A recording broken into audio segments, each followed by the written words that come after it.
Salut à tous, aujourd'hui je vais vous expliquer un petit truc que j'ai trouvé, j'ai trouvé une astuce pour pallier à un problème d'ajustement sur l'auto-prime de Shelly, en particulier avec le shell holder numéro 5 qui sert au 303 British. Pour ceux qui connaissent l'auto-prime de Shelly et le 303 British, c'est un peu de la grosse merde.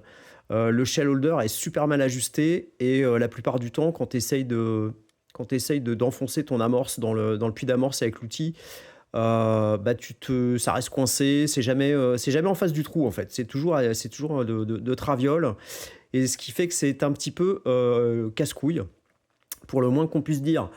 Donc j'ai trouvé un petit truc, c'est que j'ai découpé un bout de carton, justement de l'emballage du shell holder que je viens de récupérer. Là, je viens de récupérer le numéro 16 pour, comment ça s'appelle?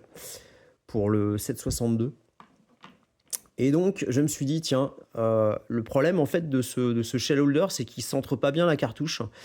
Elle va trop loin dans tous les sens. Il doit manquer un demi-millimètre ou un truc comme ça, quoi.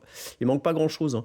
Donc j'ai découpé un tout petit bout de l'emballage du shell holder, l'espèce de carton blanc là, et j'en ai mis pas totalement sur la totalité. Ouais, j'en ai mis juste sur le fond, quoi.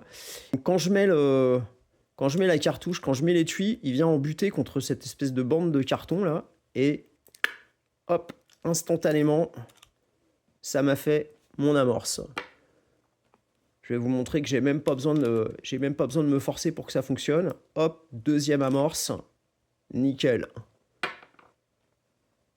Troisième amorce,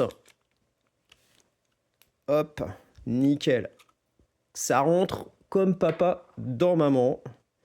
J'en fais une dernière pour la route, et hop, nickel. Donc ça marche plutôt pas mal. Je ne sais pas si vous pouvez voir la toute petite bande de carton que j'ai mis au fond.